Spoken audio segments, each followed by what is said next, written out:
the reason that I'm making these videos about trying to talk about how government works, like very civics 101 stuff. The reason I'm doing that is because I think that there's a feeling, right? Because I mean, this is no shade to anybody. I'm sorry, I'm like folding and sorting laundry. No shade to anybody. But I think that, it just is the case that we don't have a super robust government civics sort of education setting in our schools. It isn't a big priority. It isn't a big focus. It's a lot of workforce development stuff, a lot of STEM stuff, right?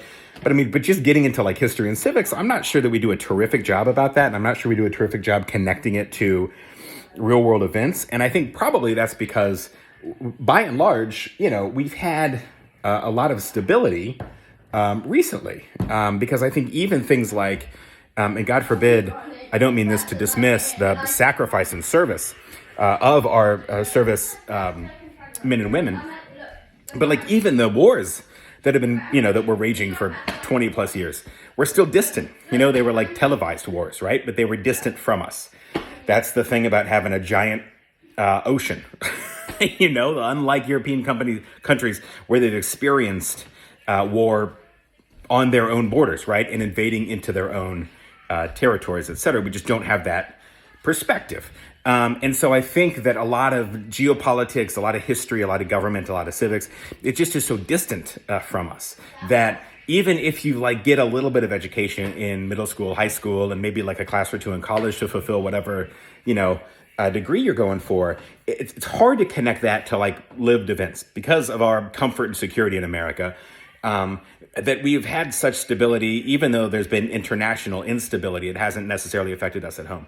So I think one of the reasons that I'm talking about these things is because like the actions of the current administration are illegal. And I want people to understand that's not liberal bias. That's not picking on him. They're just illegal things, just as illegal as it would be to break any other law. There are rules and policies and regulations and precedents and constitutional requirements that are just in place. A lot of people talk about like, well, the Democrats are weak because they always appeal to just norms. And I think that's true. I mean, I think the Democratic Party hobbles itself by, sticking to norms.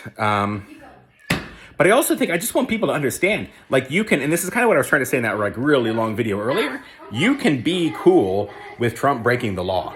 Like I'm not saying if that's the position that you hold, you have the right to hold that position. That's the great thing about, our protected speech in this country, that you can't be censored by the government.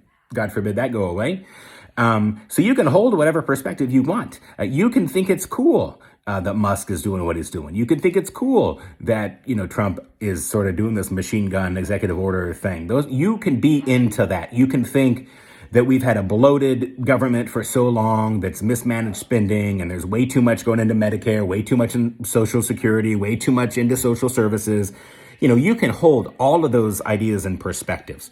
I think the reason that I'm making these videos is because what I want you to understand is that if you're holding that what Musk is doing is on the up and up, I'm just here to say it is not.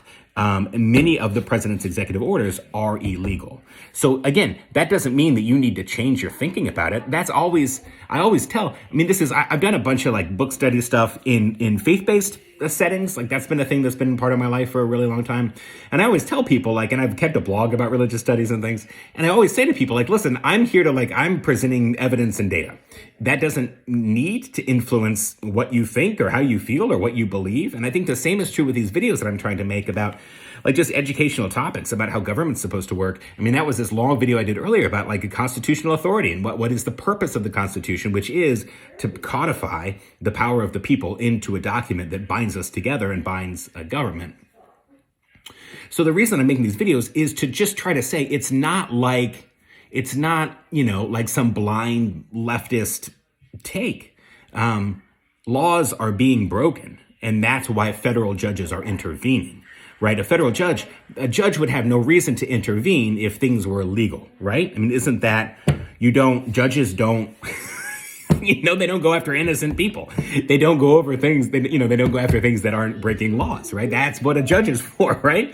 To determine liability, whether that's civil or criminal. So anyway, I'm just trying to be like so real with everybody, and just to like let you know what I'm trying to accomplish here. What I'm trying to accomplish is just to say, like, when I'm critiquing these policies for being illegal, it's not from a place of leftist or liberal bias or something. It's because they are illegal things. And you can hold whatever opinion you want. Like, that's what I mean, honestly. Like, you could be like, hell yeah, break the law. breaking the law. So that, whatever. But just, these are facts is the deal. Fact-based reality that these executive orders are violating the Constitution. It's just fact. So if you want to live in a fact-based reality, that is the case, that's what's happening. And again, you can think that's fine. You can be like, hell yeah, he's a dictator and he's going to do what he wants and he's going to fix the country and he's going to make America great again. You can hold those views. I'm just telling you that what he is doing is illegal. Not by bias or opinion, but by the articles laid out in the Constitution.